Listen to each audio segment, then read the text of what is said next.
morning sunshine, rocking the good time with all our friends. Easy and carefree, out in the summer breeze, loving a simple things for hours on end. Right about sundown, we lay on the ground, count on the stars as they come out one at a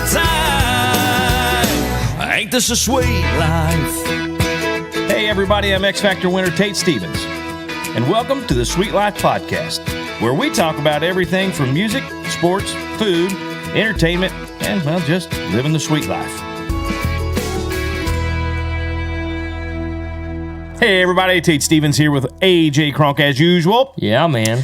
All right, today this show's just going to be kind of loose. We're just going to talk. We're going to tell stories a little bit. I mean, talk about just off the wall things. We got some timeline things, some historical things we're going to talk about, like today in music history kind of deals, or today in history in general deals. Maybe some road stories, maybe just a little bit of everything today. Kind of a mixed bag of stuff today. Yeah, man. That's the name of it. The mixed bag. Mixed bag. The mixed bag. All right, I like it. Anyway, so we were talking earlier today before we got together to do this, just talking about some things like, hey, is there anything that you want to make sure we cover today? And you brought up the historical things. Let's do some things about history, like this today in history, today in music history. All musics, it doesn't matter, right? So we'll start with that. Say musics again. I did. God dang it! All musics. Musics. No, did I say music or musics? Probably musics because I'm an idiot. But anyway, all music history. So I don't know why I say that. It's like people adding S to Walmart. Walmarts. It's or the Walmarts. Aldi's. Or Aldi's. Who shop down at the Aldi's. Yeah. I mean, I don't know why I do it. Anyway, so today in music history, I'm gonna let you start because. Let me start? Yeah, go ahead. Let's see. Ramble off one. Let me dig down deep here. Dig real deep. All right. Actually, this is for... What's a good way to put this? We record these podcasts just a little bit in advance. Right. So when I say this day in history, we're going to cover kind of like a general area. Week. Yeah. Like a week. This week in history. Yeah. Back in 1915. 1915. Yes. Les Paul. Remember it like it was yesterday. All right. Les Paul, a key developer of the electric guitar, is born. Okay. Now, if his name's not Les Paul... It is Lester William Pulsfus. Right. Okay. That was his name. Yeah, okay. Well... I'd probably go by Les Paul, too. That just wouldn't fit on a guitar, headstock. You playing one of them Pulsfus guitars? I don't even know how it's pronounced. That's the way it's spelled. You got one of them Lester Pulsfus guitars? You ain't really a guitar player unless you have one of those Lester Pulsfus ones. Good God, why is that funny? Anyway, he was, I guess, realistically invented the first electric guitar.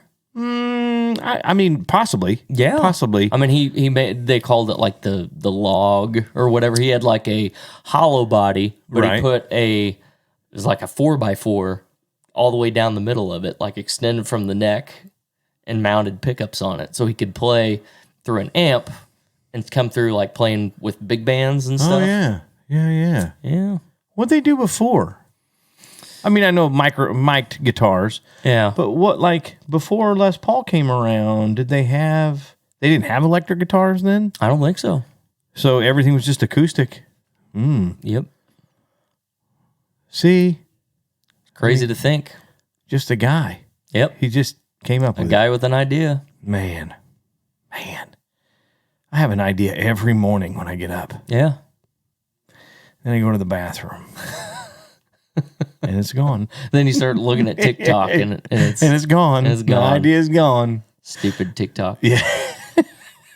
And then after that, let's see here. What's another good one? 1973. Oh, 73 jumped. Dolly Parton records "I Will Always Love You," a song written about her mentor, Porter Wagner. Absolutely. Okay. Let's hit that song for just a second. Yeah. Obviously a huge song for her, for Dolly, right? Back in the day. When it and it's like a special song for Porter. I mean, it was written for him, because of what he did and all that, right? Yep. But fast forward to today. Yeah. And you hear how many versions of that song. Oh, yeah. Yeah. You know what I mean? Yep. And Whitney, obviously, people could say, Whitney's version was better. Yeah. Or Whitney's version was the real version, if you will. Different. Very different. Yeah, oh yeah. I mean, obviously different. Whitney has had that she had a voice that, I mean, there's people who sound somewhat like her, with the control and that they, there's a lot of people with a great control in their voice and in their breath when they're breathing and singing. But no one like that. She was special. That woman was a special person vocally. I mean, it was just special. I would say maybe a handful of people ever would be as good as that. Yep. No, that's true.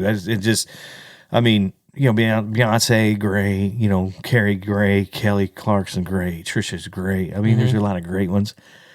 But there was something about that lady when she opened her mouth, it was just perfect. She could, and like just her notes, like she would hold a note so perfect. Yeah. You know what I mean? And live, guitars fall out of tune a little bit. Yeah. Things come out of tune a little bit live when you're playing. You're bending a string or doing something. It's a little out, not perfect again. She would smash that note perfect and hold it with consistent power. That's what I'm saying. The breath, the control, the control. I mean, I just, oh my gosh, I don't know. She had a voice like a train horn, man. Dude, it was loud. Right. She could. I mean, when they say she could blow, I mean it was like, bah, it was so. Yeah. Stop. Stop. I know where you're going as soon as I said it. I don't know what you're talking about. Yeah, you do. But I mean, just that power was power, man. Just going and like I said, I don't see. I mean, just thinking quickly, Man, there's a lot of great singers. Believe me, there's a lot of great singers. I'm not putting anybody down, but I don't know. Not too many of them can do that. Yeah, like she did. You know what I mean? Yeah, with the pitch and the control and the just. And to be able to emote, in that voice, you know what I mean? Because there was power, in her songs, and even in her upbeat stuff, Dance with Somebody, I mean, it was just like it was happy. You could tell she was happy when she was singing the song, right? You could tell everything was good. When it was coming out of her mouth, it was perfect. Yep. I'm sure the engineers were like, oh, this is going to be an easy one today. Yeah. This is a day off. Yep. Just hit play. Ready? Go. Hit record. There it is. You know what I mean? Yeah. But it's like Tom Jones. Yeah. Now, honestly, Tom's great, dude. He's great. And I know people, you get a lot of flack if you like Tom Jones because it's just, he's so cheesy, corny, I don't care. Cornball, you know what I mean? Yeah. Over the top a little bit, but still great. Yeah. He still sings great. He's one of my top rotation in my record collection. Yep. He's on it's like The Voice UK. Right. And he still gets on there and sings a little bit. Oh, every once in a while, man. Him and Jennifer Hudson were singing some stuff together. I was just like, dude. Yeah. There's another woman who can just absolutely wail away at it, man. Just go. But, she wasn't good enough for American Idol, though. No. Nope. Isn't that weird? Boy, they dropped the ball on that one. Yeah. Well, it happens. Yeah. It happens. She kind of stuck it to him, though. Oh, gosh, absolutely. Yeah. And then she had that real bad, tragic life incident in her whole family shortly after the Idol thing. And then, but she's doing good now. But, man, she's so talented. She's super talented person, too. But, yeah, going back to the Whitney thing with I Will Always Love You. God, Yeah. bless. But if you listen to Dolly's version, it's still really good. Oh, it's still good. It's like the two sides of the same coin. Yeah. It's like just the opposite. Yep. Yep. And that brings us to 1994. 1994. You might remember this when it happened. 1994. Oh, go ahead. Joe. Yeah. This wasn't about Joe Diffie, but after a fight with her boyfriend and NFL star Andre Rison, TL singer Lisa Left Eye Lopez douses Rison's tennis shoes with lighter fluid and sets them on fire in a bathtub. The fire quickly melts the plexiglass tub and catches onto the frame of the house and burns it to the ground. Yes. She is, let's see here. Didn't she die? Yes, Yeah, she here passed away, recently. Yeah, well, I say recently, but within the last 5 or 6 years or so, I think. But she's charged with first-degree arson, and she is sentenced to 5 years probation and ordered to pay a $10,000 fine. For burning $1 million house down. Yep. That's what insurance is for. Oh, man. Yeah. Hell hath no fury. Like a woman. You're not kidding, man. Now I remember that story. I was in high school. I think getting ready to graduate high school, and that was a big story. I remember I was 11 when that happened, so I kind of remember it, but not really. Yeah, dude. That was pretty crazy. Yeah, it was 11. Yeah, forgot what year I was born. Math wasn't my strongest. Me neither. But in, let's see here, as we skip ahead a few more years, 2016. Uh-oh. If you're a fan of that pop punk era, like the late 90s, early 2000s. Okay. Remember Blink-182? Oh, yeah, Blink-182. Tom DeLonge reveals his true reason for leaving Blink-182 to investigate UFOs. In an interview, he claims that this is like really badly typed out I just copied and pasted. This is horrible. He claims the truth is out there. There have been hundreds and hundreds of thousands of eyewitness accounts, trace evidence that has been analyzed by scientists across the world. Events have happened on the ground. It's all around us. I know of stuff I can't talk about right now, is what he says. Oh, well, of course. Of course. Wait, listen, I believe in UFOs. I'm not gonna argue with him. I believe that we're not alone, obviously. Yep. I mean, we can't be the only thing out here, right? Right. That's floating around out here in this big, vast universe of ours. We can't be it. It's actually this topic that kind of inspired me to ask you about the podcast, starting the podcast. Yeah. Because we used to stay on the driveway for like 2-3 hours. Yeah, just talk about dumb. Yeah, I know. But, I will say, on the UFO thing, Merle Haggard, huge believer in UFOs. Really? Yeah, huge believer. Okay. Yeah, he was all wrapped up in it. Man, I don't know. And people look at him like the dude from Blink-182, they look at him like he's crazy. Like, oh, you're crazy. You're just high on some sort of drug. I think, man, I'm just going to tell you, we can't be the only thing out there. Yeah. You know what I mean? Yeah, I mean, you're pretty narrow-minded if you think we're the only beings that are in our solar system, in our whole universe. I mean, if you believe it's heavens, plural, and earth, you know what I mean? And the Bible says it. I mean, I'm just, I'm not preaching, but I'm just saying. Yeah. You know what I mean? So, obviously, created a bunch of stuff, and so they might not look like us, or they might not even be. Or do they? Or do they look exactly like us? Maybe you're an alien. I could be. Maybe I'm an alien. I don't know. Maybe it's a thing. Like anybody who's ever won a TV Reality competition show, We're all aliens. Nano.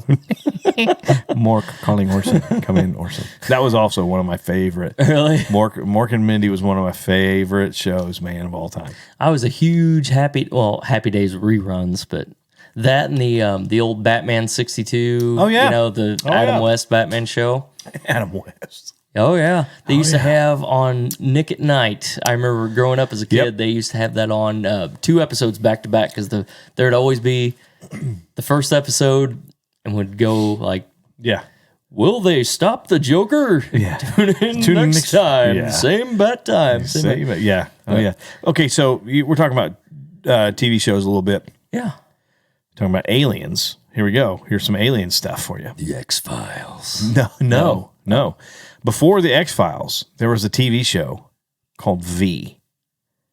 And it was like a bunch of reptilian shapeshifters that came to Earth and were taking people and trying to do something. Seems like I remember it. that. Yeah, I think Robert Englund, the guy who played Freddy Krueger, was in it. No kidding. Yeah.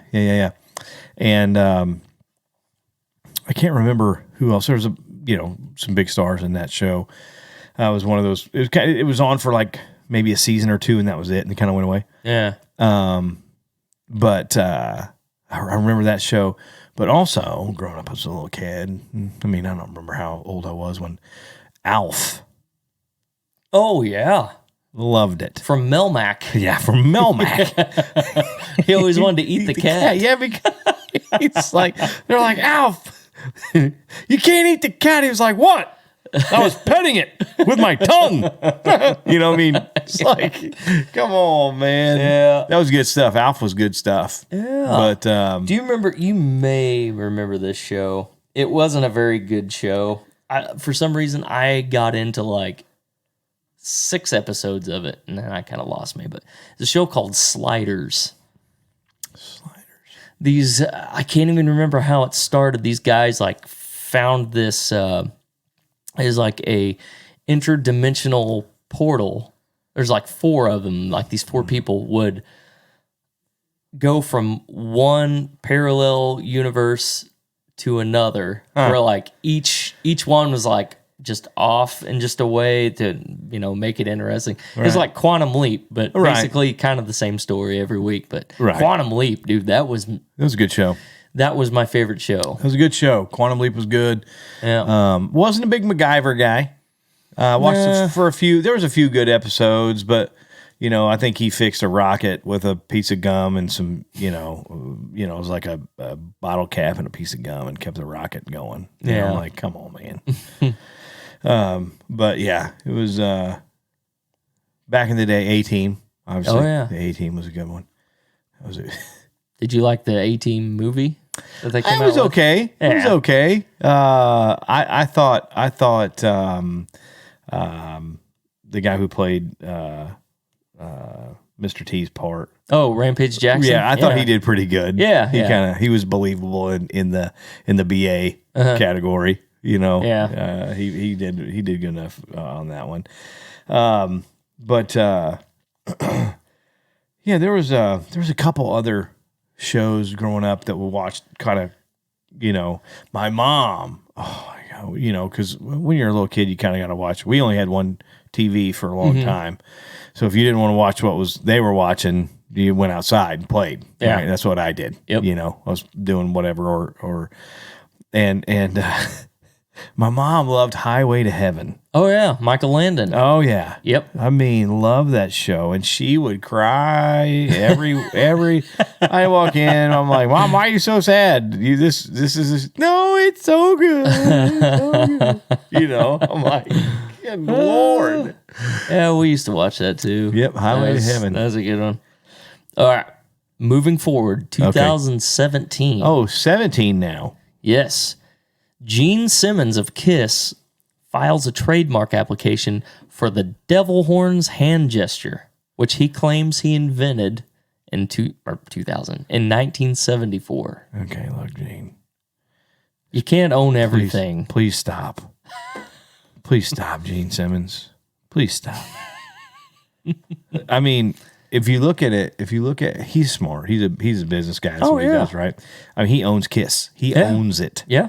He owns it. Yep. Owns the name, the likenesses, the everything about it.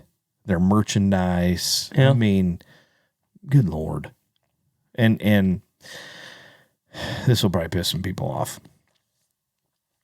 Kiss to me. Uh-oh. Yeah. Kiss to me is now I do like some of their songs. Oh yeah. You know what I mean? Yeah. But It's fun. overall, Yeah. not great. No. Not great. You know, the shtick is what it is. You know Sure. what I mean? Which makes it okay. Yeah. Again, they have some good songs. They have a few Sure. good songs. But just overall, like as a rock band, I'm not putting them in my top 10. Yeah. You know what I mean? And they're not like, they didn't set out to be Rush. No, they were No, a stage show that recorded albums. absolutely. It is what it is. It's theatrical Mm-hmm. at every cost. It's theatrical. And they've been doing it for 50 years now. Yeah. Obviously it works. Obviously it works, right? I mean, who am I? It doesn't matter what I think, but to me, it's just okay. At least they didn't come to Arrowhead on August 7th. Yeah, turds.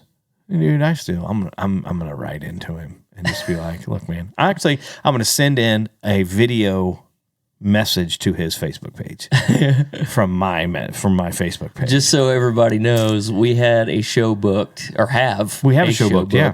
in Kearney Amphitheater on August 7th. Yep. And if you're anywhere in the world right now, you know that on June 11th, tickets go on sale for Garth Brooks at Arrowhead Stadium in Kansas City, August 7th. Yeah. Oh, my God. 100,000 people. Apparently, he didn't do his research on who was already playing that He night. didn't call me and say, "Hey Tater, I know you got a gig. Is it okay if we share the bill?" I mean, geez. We would have gladly had him come out to Kearney Amphitheater. I mean, he could have opened the show. I wouldn't. Oh yeah. But here we got some new album releases. Okay, here that are coming all up, right. which is pretty cool. The one that I'm kind of excited to hear is Eddie Van Halen's son Wolfgang. Okay. All right. His band Mammoth WVH is releasing an album, which the band, it's him playing all the instruments. Oh, okay. Over the last, I don't know how many years, he'd been piecing together this thing, and there's some Instagram videos of him like recording the drum tracks. He obviously plays bass, but does all the guitar work and sing. Good voice too, man. Really? Yeah. Really? That'll be cool. Yeah. He's got some stuff has already been released, singles and stuff, but I guess the full album comes out June 11th. June 11th. I'm gonna check that out. I know that there was a couple things said about him being a musician and his dad and I think Eddie was actually, before he'd passed, did a Guitar Center thing where they set up a bunch of things and it was like a Q&A for people. Oh yeah, that was the Rock and Roll Hall of Fame. Yeah. Yeah. And then he talked about his son playing guitar and playing music, and he was like, he's amazing. Mm-hmm. Yeah, you can tell just by the way Eddie talks about him. You can tell there's like just the most like genuine, just love there. Absolutely, which is really cool. Yep. And here recently, John Mayer released a new album. Okay, who cares? Sob Rock is what it's called. Dude, have you seen the album cover of this thing? I said, who cares? Who cares? Who cares? Does it look like Sabre hummus? What? Oh, I thought you said it's like Sabra. Sob Rock. Oh, Sob Rock. Yeah. Like, I guess you just listen to it and it's like you're sobbing. Good. But the album cover for this thing, it's like straight up 80s. Like, it looks like an 80s record cover. Really? It's awesome. And it actually sounds really 80s-ish. Really? Yeah. Another talented guy, John Mayer. Another super talented guy. Like his playing and his what do you call it? Like his note choice is different. It's like he's really intellectual when he's playing. Like he's an intellectual player, right? I guess that makes more sense. He doesn't just play what you would, the 4 and the 5 and the 1. You know what I mean? He's moving and things are moving. Like Brad Paisley plays very outside of the box. Yeah, like there's no box. Yeah. He's just out. He just threw the box in the dumpster. Yeah. He just plays, and then they're like, yeah, whatever. All right. Yeah. Oh, are you happy? Yeah, okay, let's go. We'll go with that. Yep. Yeah. But Mayer is very, very intellectual. I mean, his playing, his chord, the use of the chords and how he does it's very intellectual. Yeah. And I did not like him at first when he first came out. I did not like him at all. I don't like it. Because the only thing that I'd heard was like Body is a Wonderland, like the acoustic stuff. And I'm just like, it's just another one of these guys. And then I actually heard him like rip a guitar. It's like, oh. He's great. I get it now. He's super talented. Just not my thing. Not for me. Not for me, I love it. I know a lot of people do. A lot of people love it. It's not for me. I don't know. A lot of things, but I like things that most people don't like. Yeah. So, but whatever. It is what it is. So 1984. We'll go 1984. This is Kansas City. This is Kansas City music history right here, man. 1984. No, in 1984, Weird Al Yankovic came to Starlight Amphitheater. Oh, man. And did a show. Did you go? No. Oh. No. I probably, no. I was going to say, I can't picture your dad taking to that and sitting through that. No. No. God, no. Picture the look on your dad's face while Weird Al's doing his thing. No, that would be, no. That would be like its own show. Yeah. I was going to say, with a camera on my dad. I would just want to watch your dad the whole time. Is this even real? I'm being punked, right? Yeah. We need to get your dad on the podcast. Oh, God, no. No. He'll start telling things that I don't want people to know. But, okay, so 1984, Weird Al was here. Let's see. 1962 or 3, Ray Charles. Recorded I Can't Stop Loving You. Don Gibson's song. Yeah. And that was number 1 on an album that was called The Sound. I think The Sounds of Country and Western. Something like that. Something like that. Yeah. And that was today in music history. Mr. Ray Charles. Also, Merle Haggard had his first, and I want to say this was in 63 or 8. Yeah. One of those two. I can't remember. Right off the top of my head, I'd have to look on my phone. It doesn't matter. 1960 something.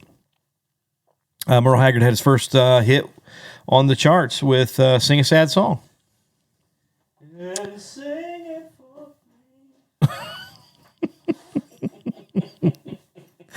me. Oh man. So we kind of had some things. I want to I know maybe rant a little bit or rave or rant. Do you have anything you want to rave or rant about today? Because there's a few things I could probably get off my chest, and it's about me. Here's my issue. Yeah, it's about me. All right, let's hear it. I get mad at myself because I do dumb things, right? I don't know who else. I mean, I'm being honest. This is really, if you're honest with yourself, you probably do dumb things, and you just, every once in a while you're like, oh, so dumb. Why did I do that, right? Mm-hmm. Do you ever have one of those, like, why did I do that? Oh, yeah. So today, this is just an example. Several things today already. Several. Not just one. Well, it's usually several things. Every night when I go to bed, instead of counting sheep, I just count regrets. Yeah. So here's the thing. Today, I get up and I'm like, okay, I have some things to do. We were trying to move the August 7th show to let Garth have his time but they couldn't do it, which is fine. Let Garth have his time. See where I'm going? And so we couldn't move it, but so we're on for August 7th. So if you didn't get Garth Brooks tickets for Kansas City on August the 7th, here in a couple days, if you don't get one, then make sure you come 35 minutes away from there to Kearney, Missouri, to the Kearney Amphitheater. Tickets are going to be a lot cheaper, too, by the way. And listen to us play Garth Brooks songs. And we're going to play a lot of Garth Brooks music for the disgruntled people who didn't get Garth tickets. Okay, Yeah. so that's you can come watch my show, and we'll throw some Garth music in there for you because you didn't get to go see him either. So that was the first thing I did. We got that figured out. Anyway, the second thing is I was fishing. I was in my boat fishing the other day in a little bass tournament, right? Mm-hmm. We did place in the top 4, by the way. Came in. That ain't bad. Yeah, no, I mean, it was good. It was a tough tournament. As long as there weren't just 4 participants. Right. No, there was more than that. So, Okay, so we were top 4 boats, and we were at a third. We were only at a third by 1.5 pounds.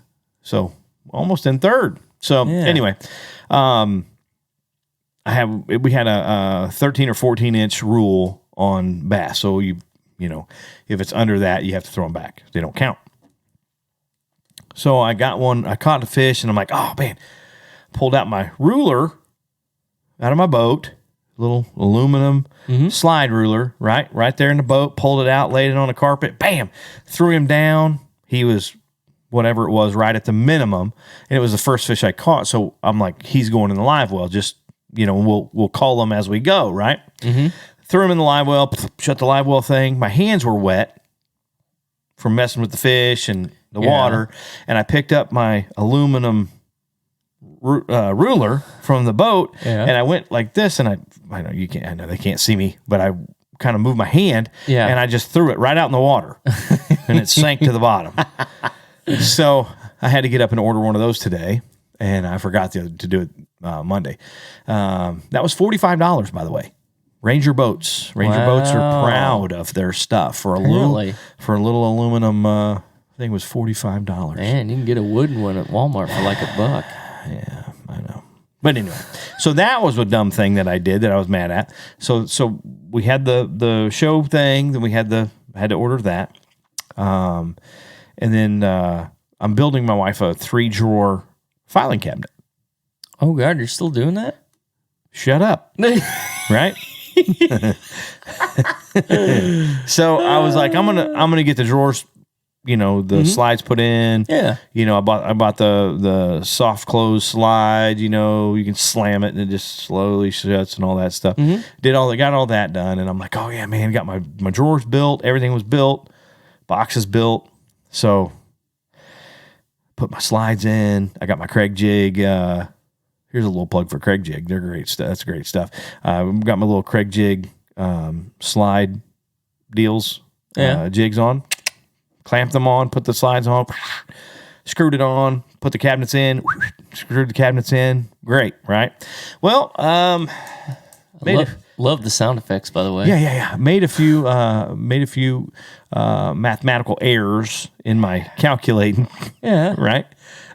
So I had to take a few boards out of the cabinet, off the front, the face cabinet, and saw them down a little bit. Yeah.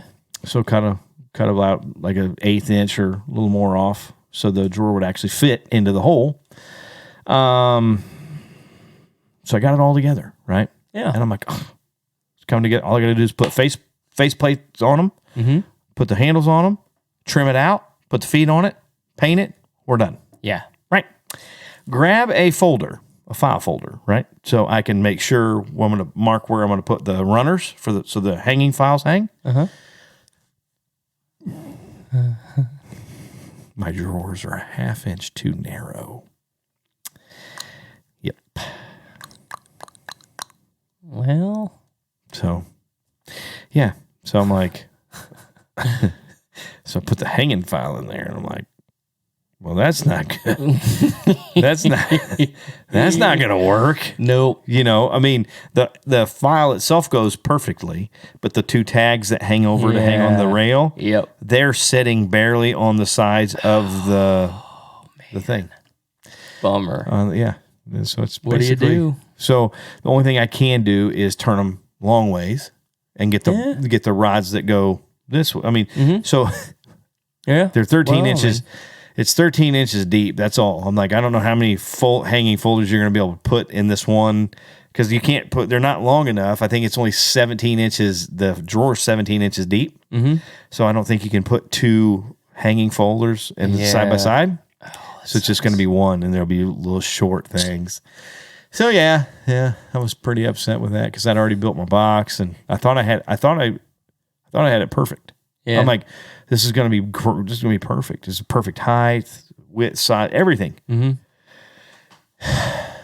Yep. Yeah. Well, shoot. Yeah. When I do dumb things, it makes me mad because it usually costs me money. Yeah. Mm-hmm. Everything costs money now. Well, yeah, but I mean, when I do it, You know what costs a lot of money? What's that? I'm going to get a new air conditioning put in. That's right. You are out of it. Oh, yeah. my God. And this is the wrong time of year, obviously. It's going to be 90 all week. Mm-hmm. It's good. At least it's in the 60s in the evening, so. Yeah. So that's At good. night, it's okay. Yeah. I mean, it's we got the attic fan on, Absolutely. and fans blowing and stuff like that. But during the day, it's pretty brutal. You know, it's funny. So back in the day, growing up, we didn't have air conditioning in our house. Really? When I was a little kid. When we moved to Belton, actually, we didn't have a central heat and air in that house. We had a heater, we had a furnace. Sure. But there was no air conditioner. Wow, man. So we had what they called a swamp cooler. Looks like a window unit. It's a big, giant window unit, and it has these big pads that you soak down with water, and then you put the water in the tray, and then the big squirrel cage whirls and pulls the air through those pads that are wet, and it kind of cools it off. Yeah. But it's just pumping humidity in your house. You know what I mean? At the end of the day, and it feels better than being outside. Yeah, you know, true. And you close up all the windows. You basically make it as dark in there as you can make it to keep the sun out at all, and have fans going to circulate the air, and then the attic fan on in the evening.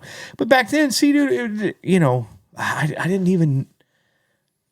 In the summertime, be 100 degrees. I didn't know. Yeah. Because I didn't know any different. Oh, no. I mean, you went to bed. When you're a kid, you got other stuff to worry about. Yeah. And, we went to bed. We had a window open with the attic fan on. It'd get nice and cool. You could cover up. Yep. You know what I mean? Well, that sucks. That's kind of a bummer. Well, the way I see it, it's better that it happened now than happen when it's like 100 degrees outside. All the time. So, yeah. I'm okay with it. I've got good spirits about it. It sucks, that's but good. Just drink a lot in the evening. Yeah, that's what I would do. I got Fireball in the freezer. To add to this mixed bag of taters that we got going on here, got a few little trivia questions for you. Okay, all right, let's do it. I wrote these down a long time ago. All right, trivia. I love trivia. Yeah. So, do you know can you name Steely Dan's first drummer?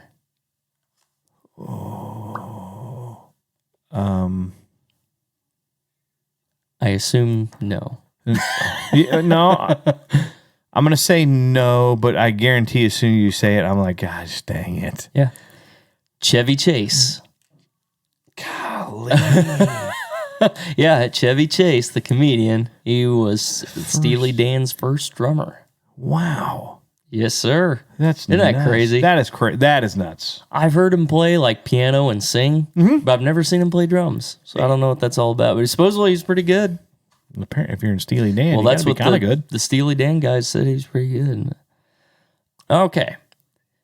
Name the singer with a Billboard #1 in each of the last 4 decades. Well, I don't know if it counts. I don't know if 2020 counts, but. So that would be 80s, 90s. No, it'd be 70s, 80s, 90s, 80s, 90s, 2000s, and 2010s. 80s, 90s. God, we're old. 2000. Well, George Strait. But that's not all genres, though, right? You said all genres. What'd you say? I didn't write that down. I said the singer with the Billboard #1 in each of the last 4 decades. George Strait. Did he have a #1 in 2010? Yeah, but he's really? had 61 #1 hits from 1981. Oh, well, okay.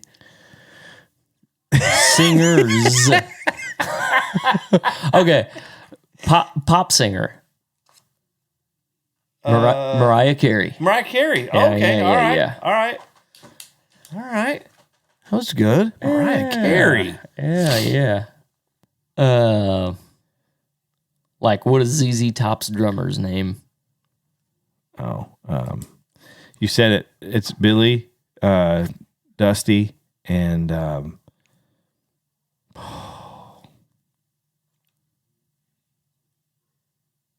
Frank Beard. Frank. Yeah, Frank Beard, and he's Beard, the only one in the that group doesn't have it. that doesn't have a beard. Yeah, that's right, Frank Beard. Yeah, The dude from Big Lebowski hates which band? oh, you know what? I'm going to have to say I don't have any idea because the Big Lebowski, I don't remember. Really? No, I don't remember that movie. He hates the Eagles. Really? Yeah. I don't know that I've seen the Big Lebowski. Well, Yeah, I used to watch them. Me and the first time I moved out of my parents' house is me and a buddy of mine got this apartment here in Peculiar, actually. But we used to watch the Big Lebowski, and like anytime we'd go somewhere and like leave, we'd always say like, "Good night, sweet prince." But I guess you wouldn't get that. yeah, I don't know. I may have seen it a long time ago, but I haven't. I don't remember that show. Who was the first woman in the Rock and Roll Hall of Fame? Oh.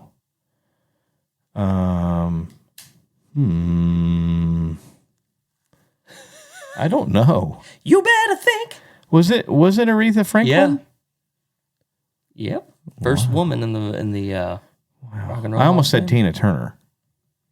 Fame. She was close, I think. Yeah. But Almost said Tina. didn't she go in with old Ike? Yeah, but I mean, still, she's in. Rolling. Yeah. Oh, I'll give you one. Okay. Who was the first lead guitar player of Metallica? The first one? Yeah. What do you mean? James and dude wasn't it? First lead guitar player? Yeah. Oh, hold on. What's his name? Pantera, not Pantera. Come on. What's his name? Oh, I can see his long blondish hair. He's kind of a dick. Hold on. Just give me his first name. Dave. Mustaine. Dave Mustaine. Yep. There you go. Yeah, I couldn't. Dude, that guy's such an ass, man. Like it's funny you say that. I forgot that he was even in Metallica. Yeah. And I just watched the thing about that, him talking about Lars being a terrible drummer and all that stuff. Yeah. And what was their bass player that died? Cliff Burton. Cliff Burton. Yeah. He was talking about Cliff and before this whole thing, and I'm like, dude, you're just an ass, man. Yeah, he's I could see that. What did Merle Haggard do prison time for? What do you do prison time for? Yeah. He was a thief. Yep. Hey, there you go. Mm-hmm. Ding, ding, ding, ding, ding. Yeah, where's the thing? I got one. Yeah, there he goes. Yeah, it's funny you say that because the Dave Mustaine thing, I just watched that. Oh my God. What's the name of his band though? Megadeth. Yeah. Yeah. Not Pantera. I knew it was. I'm like, God, I could see him, and I'm like, Pantera was Dimebag Darrell. Yep. And I'm like, golly, that guy, what a jerk. I mean, just the way he was talking about everybody. Yeah. And yeah, he's so never short of controversy. So they replaced Dave with Kirk Hammett. Kirk, right? Yep. Yeah, that's right. And was there somebody in between those two guys? Or was Kirk? Kirk was, I think, in the band the next day. Right. After they kicked him out. Or something of the sorts. I remember we met Jason Newsted. What a good dude, man. Really? What a great dude. Like, super cool guy. We were at the Rainbow Room, and he was playing with his band at that time, which was called... Is it Flotsam and Jetsam? No. This Echo Brain? Echo Brain. Yep. And Drew, his girlfriend at the time, when he lived out there in California, his girlfriend at the time, their family friends with Jason's family. Okay. And they like grew up together. So she was like, "Hey, Jason's in town with Echo Brain. You guys want to go see him?" We're like, "Yeah, absolutely." I'd never even heard of Echo Brain, But It's different. It was actually really good. Yeah. Holy cow, it was good. It's a lot different than Metallica. Oh yeah, a lot different, but still like heavy. Like it was. They had some stuff that was really. It was good. I liked it. I liked it live. I don't know what it sounded like on a record. Never heard it on a record, but live it was really good. They did a great job. It was funny because we get there and every trunk case you see is Metallica outside. Yeah. Metallica. All the big trunk boxes, the tractor trailer. What year was this? God, something like that would have probably been 2005, 4. I was going to say maybe between 2003 and 2005, probably. Yeah, maybe 4 or 5. I went out there because it was right before Drew moved to Nashville. So that had to be around that time. So anyway, we get in there and like I said, we walked out and here's a tractor trailer out front, and I'm like, "God dang, Echo! I've never heard of Echo Brain, but apparently they're doing some stuff. They got a ton of equipment, but everything said Metallica on it. All their trunk cases said Metallica. Yeah. So anyway, we go in, meet Jason before the show. Super good dude. He's like, "Hey guys, make sure you hang out after the show. Let's talk after the show. Blah blah blah." So we can actually talk. And I'm like, "Yeah, no worries. We're all cool. Yeah, we watch the show." He put us up on the little railing thing, and we were having drinks and watched the show. It was really good. After the show, we go down and just kind of talking to him. And I'm like, "Okay, what's going on, dude? What's going on?" And so he's like, "Yeah, it was time. Yeah. It was time for me to go." Yeah, there's been a lot come out since then. Yeah. And he was like, "So it was time for me to go." He said, "I was never a part of the band. Like, I was just the bass player. I wasn't in Metallica. I was the bass player for Metallica." He said, let's say they made $1,000 a night. I didn't make that. I made like what a sideman show pay would be.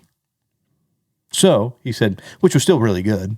Sure. He was like, I'm not complaining. They paid me great. And I had a great time. And I love those guys. I truly love still I love them. We had our deal, but I love them.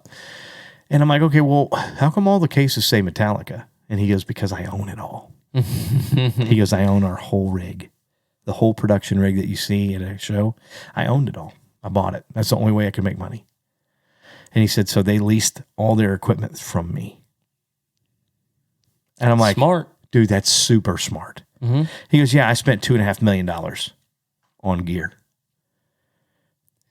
And then Probably made it back and then some. Oh, yeah. Yeah. Oh, yeah. He said, "So, yeah, have all this gear in my studio in San Francisco."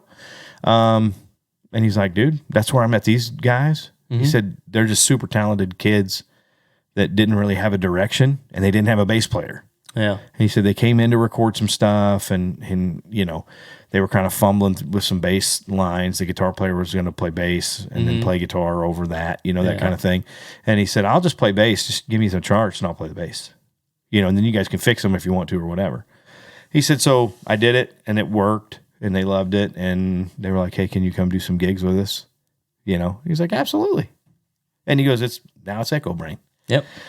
So yeah. Yeah, that was good. That's good stuff. Yeah. Let's see. I'm out of stuff. You're I'm out of stuff to talk about. You're out of stuff. Okay. One thing we can talk about real quick, briefly. If anything we do is brief and quick.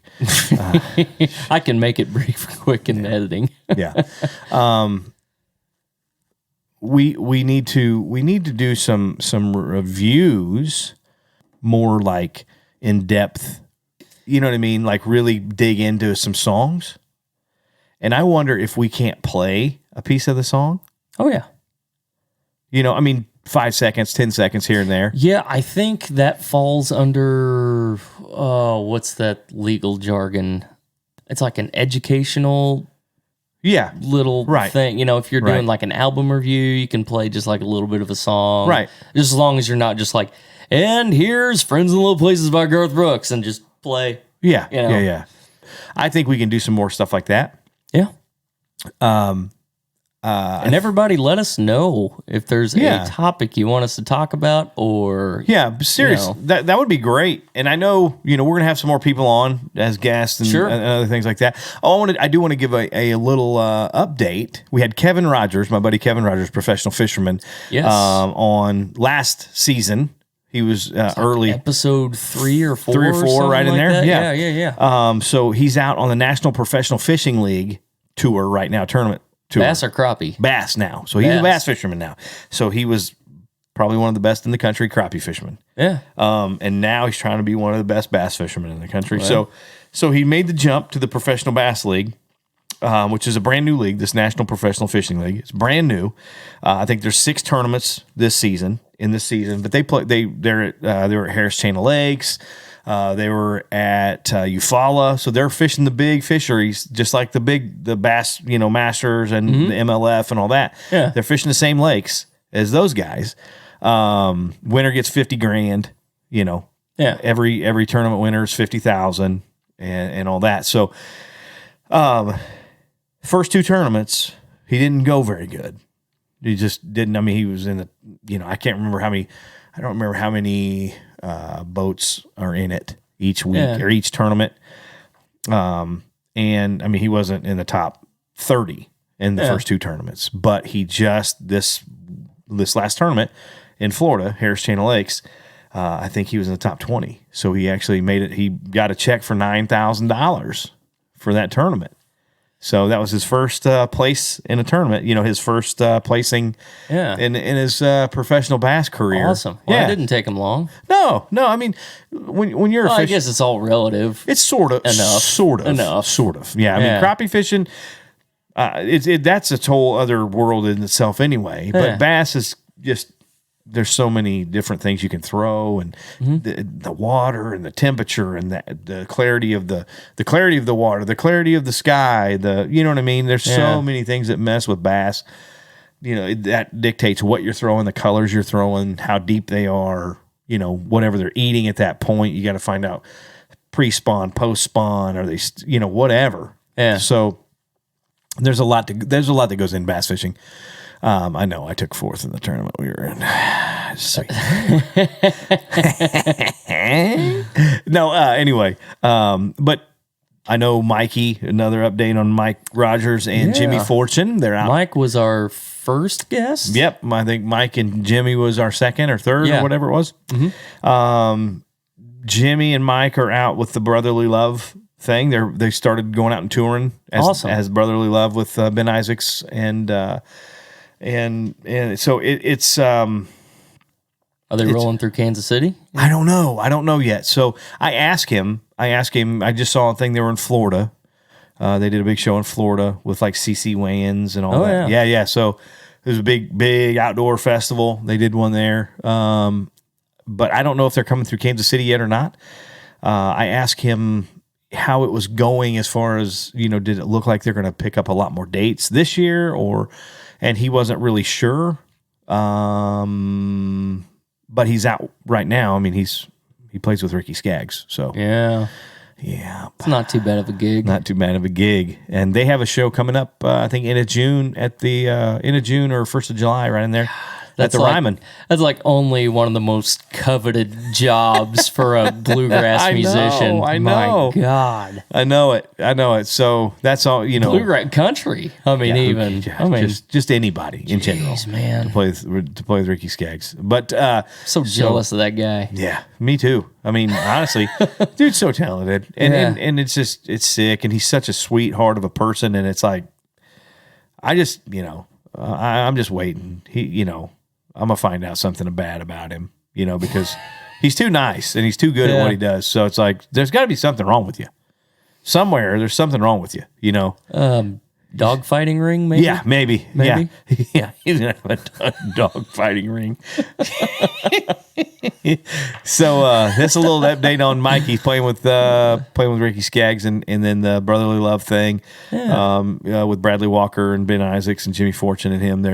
That's starting to kick off for him, which is really cool. Yeah, very.